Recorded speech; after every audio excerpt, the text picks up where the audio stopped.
नमस्कार दोस्तों, आप सभी का स्वागत है स्टॉक मार्केट एसटीवी चैनल पर।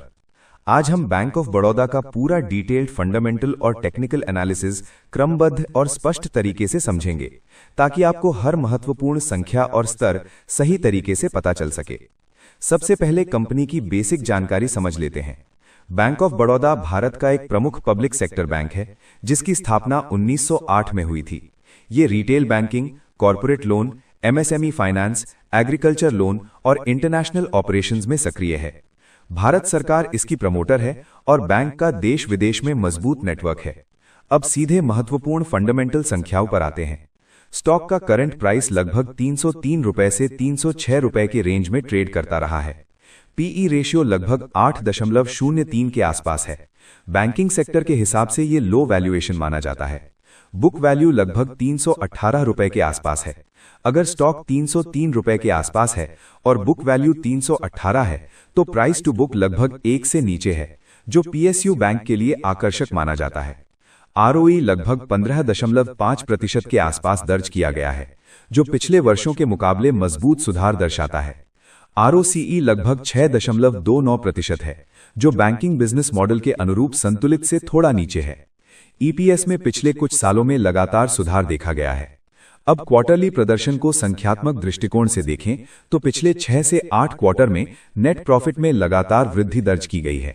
नेट इंटरेस्ट इनकम में सालाना आधार पर बढ़ोतरी देखी गई है। प्रोविजनिंग में कमी आई है।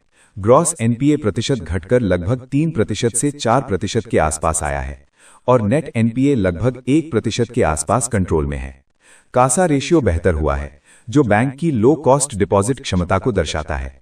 कैपिटल एडिक्वेसी रेशियो सुरक्षित स्तर पर है, जो रेगुलेटरी मानकों से ऊपर है। प्रॉफिट एंड लॉस की बात करें तो रेवेन्यू लगातार बढ़ रहा है। ऑपरेटिंग प्रॉफिट स्थिर और मजबूत है। नेट प्रॉफिट में मल्टी ईयर हाई स्तर देखे गए हैं। कॉस्ट टू इनकम रेशियो में सुधार हुआ है।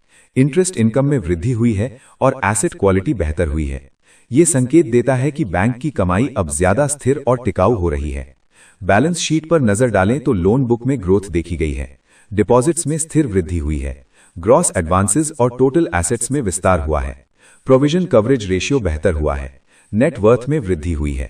Debt to equity banking model में सामान्य रूप से उच्च होता है, लेकिन एसेट क्वालिटी में सुधार महत्वपूर्ण संकेत है। शेयर होल्डिंग पैटर्न में प्रमोटर यानी गवर्नमेंट ऑफ इंडिया की हिस्सेदारी लगभग 63% से अधिक है। एफआईआईज की हिस्सेदारी 10% के आसपास है। हाल के वर्षों में एफआईआईज के हिस्सेदारी में बढ़ोतरी देखी गई है। डीआईआईज की भी मजबूत भागीदारी है, करीब 18 से 19% के बीच। पब्लिक होल्डिंग 7.5% के आसपास संतुलित है। एफआईआई और डीआईआई की भागीदारी बढ़ना संस्थागत विश्वास को दर्शाता है। अब टेक्निकल विश्लेषण पर क्रम से चलते हैं। डेली टाइम फ्रेम में स्टॉक ने 303 रुपए से 306 रुपए के जोन पर मजबूत सपोर्ट बनाया है। वर्तमान में 309 रुपए के आसपास रेजिस्टेंस देखा गया है। 313 से 315 एक बड़ा टेक्निकल रेजिस्टेंस है। अगर स्टॉक 315 रुपए के ऊपर डेली क्लोजिंग देता है, तो अगला संभावित मूव 320 रुपए से 340 रुपए तक हो सकता है। 303 रुपए पहला मजबूत सपोर्ट है। 292 रुपए मेजर स्विंग सपोर्ट है। 275 रुपए लॉन्ग टर्म बेस सपोर्ट है। डेली चार्ट में हायर लो स्ट्रक्चर बना हुआ है, जब तक 300 रुपए के नीचे क्लोजिंग नहीं आती। 50 डीएमए के ऊपर टिके रहना शॉर्ट टर्म पॉजिटिव संकेत है। 200 डीएमए के ऊपर टिके रहना लॉन्ग टर्म बुलिश स्ट्रक्चर को दर्शाता है। अब वीकली टाइम फ्रेम देखें तो 265 रुपए से 260 रुपए का जोन लॉन्ग टर्म बेस के रूप में काम कर रहा है। वीकली स्ट्रक्चर हायर हाई और हायर लो पैटर्न में है। 300 रुपए से 320 रुपए का जोन वीकली रेजिस्टेंस है। 320 रुपए के ऊपर क्लियर ब्रेकआउट मिलने पर वीकली अप ट्रेंड कंफर्म हो सकता है। वीकली क्लोजिंग 285 रुपए के नीचे आती है तो स्ट्रक्चर कमजोर हो सकता है। अब फिबोनाची के आधार पर महत्वपूर्ण स्तर समझें। अगर हाल की स्विंग लो 190 रुपए और स्विंग हाई 313 रुपए लिया जाए, तो 0.382 रिट्रेसमेंट लगभग 265 रुपए के आसपास आता है। 0.5 रिट्रेसमेंट लगभग 250 रुपए के आसपास है। 0.618 रिट्रेसमेंट लगभग 235 रुपए के आसपास है। इसका मतलब 235 रुपए से 250 रुपए का जोन मजबूत डिमांड जोन बनता है। इस रेंज में स्टॉक सपोर्ट लेकर ऊपर जाने की संभावना रखता है। 235 रुपए के नीचे कमजोरी बढ़ सकती है। अब स्पष्ट राय की बात करें। फंडामेंटली बैंक मजबूत स्थिति में दिख रहा है। लो पीई, बेहतर आरओई, घटते एनपीए और मजबूत प्रॉफिट ग्रोथ इसे आकर्षक बनाते हैं। टेक्निकली जब तक 235 रुपए के ऊपर है तब तक स्ट्रक्चर पॉजिटिव है। 320 रुपए के ऊपर ब्रेकआउट तेजी को बढ़ा सकता है। जो नए निवेशक एंट्री लेना चाहते हैं वे 292 रुपए से 275 रुपए के जोन में चरणबद्ध निवेश पर विचार कर सकते हैं। ब्रेकआउट एंट्री 315 रुपए के ऊपर डेली या वीकली क्लोजिंग के बाद की जा सकती है। 275 रुपए के नीचे वीकली क्लोजिंग आती है तो सावधानी बरतनी चाहिए।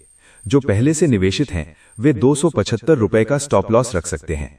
300 से 320 रुपए के बीच आंशिक प्रॉफिट बुक किया जा सकता है। लॉन्ग टर्म निवेशक 250 रुपए के नीचे वीकली क्लोजिंग आने तक बने रह सकते हैं। दोस्तों, इस वीडियो में दी गई सभी जानकारी केवल एजुकेशनल और रिसर्च पर्पस के लिए है। ये किसी भी प्रकार की निवेश सलाह, खरीदने या बेचने की सिफारिश नहीं है। शेयर बाजार में निवेश जोखिमों के अधीन होता है, इसीलिए किसी भी इन्वेस्टमेंट डिसीजन लेने से पहले अपनी खुद की रिसर्च करें और अपने वित्तीय सलाहकार से परामर्श अवश्य करें। अगर आपको ये डिटेल्ड एनालिसिस पसंद आया हो तो वीडियो को लाइक करें, अपने निवेशक दोस्तों के साथ शेयर करें, चैनल को सब्सक्राइब करें और बेल आइकॉन दबाएं और कमेंट में बताएं कि आप अगला एनालिसिस किस स्टॉक पर देखना चाहते हैं। मिलते हैं आपसे अगले वीडियो में, तब तक के लिए धन्यवाद।